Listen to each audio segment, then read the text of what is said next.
Even though nothing about my son had actually changed, it felt like everything had changed. What followed was endless questions, waiting rooms, and the silence in our home. They don't prepare you for the waiting. When you suspect that your child, the child that you love so much, so dearly, might be different. There might be something not right. And the world, it doesn't actually rush to help. After that night, the night that I said out loud to my wife that I think our son might have autism, and you can watch that on my first ever video, I'll put the link in the description below. I knew I had to act. I knew I had to do something. The next morning, we didn't really say much. We were frightened, we were tired, as you can imagine. We started with the GP. He's still not talking, doctor. The first thing that we said. Oh, boys often talk slower than girls. It's fine, it's not a problem yet. But we left yet way in the past. We're beyond yet. We pushed further, we spoke to the health visitor. She watched Musa as he played, as he spun a lid on the floor, as he lined things up, completely unaware and uninterested that there's someone in our home, that there's this lady in our home watching him. He just didn't care. And then came the referrals to the Child Development Centre. Weeks later, the letter arrived. I sat on the kitchen table, I just stared at it. I didn't want to open it. I didn't want to admit to myself that something might be wrong. That if I opened this letter, it might become reality. I just couldn't accept it. You see, it wasn't just fear. It was something deeper. Denial, maybe. Maybe he'll talk tomorrow. Maybe he'll talk the next day. Maybe we're rushing things. And time went on. Because life, it goes on. My son, he carried on the way he normally did. Did the things he always did. Kept lining up his toys, walking on his tiptoes, waking up in the middle of the night for... don't know. Only he knows. And of course, as parents, we lived in shifts. What else could you do, right? And communication between husband and wife, that became less and less, unless it was about our son, our child. And that isn't because we didn't care about each other, we didn't love each other. It was more because we were on survival mode.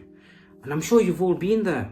You're just trying to survive. Sometimes when I took him to the park, there were other kids there playing, laughing, running around.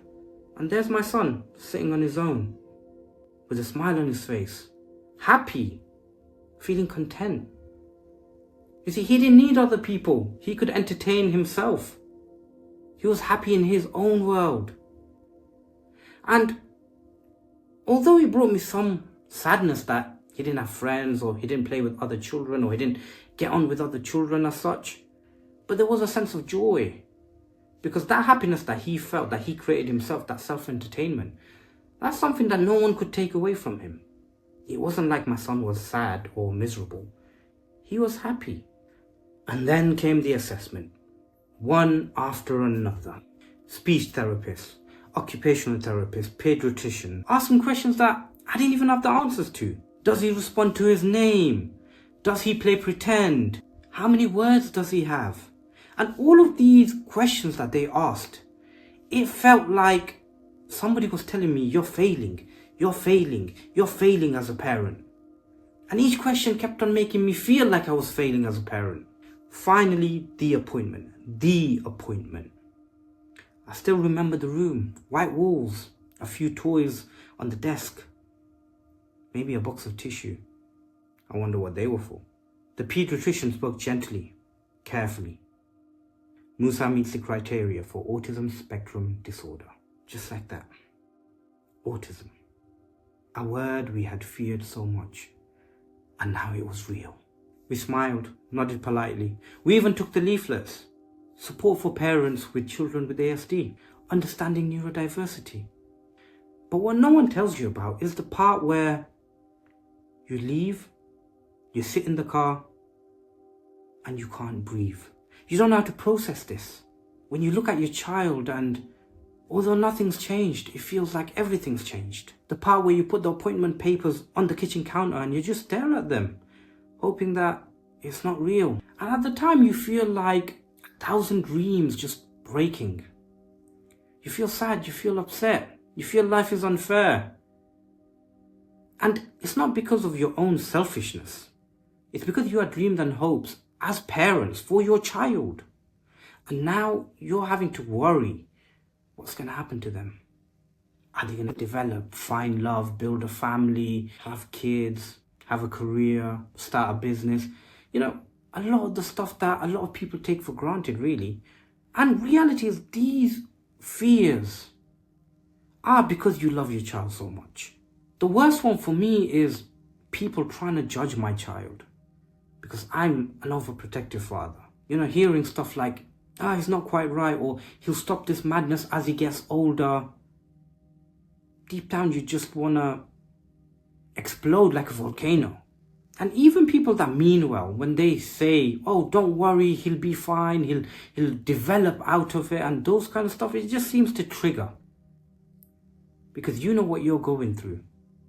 You know what your child is going through, and you're trying to understand this, and nice words and kind words in that moment doesn't seem to help. Then you start blaming yourself. Is this my fault? Do I have autism? Did I pass it on? Did I do something wrong? Is Allah punishing me? Or am I being tested? And if I'm being tested, am I failing? And sometimes you'd lie in sujood. I mean, I remember lying in sujood and I wouldn't say anything. I don't know what to say. I'd just cry. I'd just let my tears do all the talking. Because who else do you go to when you have problems? Every night, I'd do ruqya on him. I'd do dua on him. I'd pray for him. And that hasn't stopped, ever, because I'm a parent. But as I'm going through this grief, as I'm going through this process, as I'm trying to understand how to best support my son and going through the whole, oh, why me situation, I'd look at my son. I'd see how happy he is. I'd see his chest rise and fall as he slept. And I'd realize my son hasn't changed. If anything, after finding out that he has autism, I'm the one who's changed. And if anything, I'm the one who needs to change. You see, it wasn't my job to fix him. He didn't need fixing. This is the main thing. When people say, oh, he'll be fine over time and this will happen, that will happen.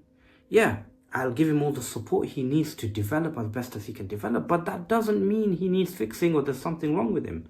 His brain works differently. He learns and understands the word differently. He's always happy. So his understanding of the world must be much more beautiful than mine if he's always happy. And so I let my son help me step into his world so I can help him. Let him guide me so I can guide him.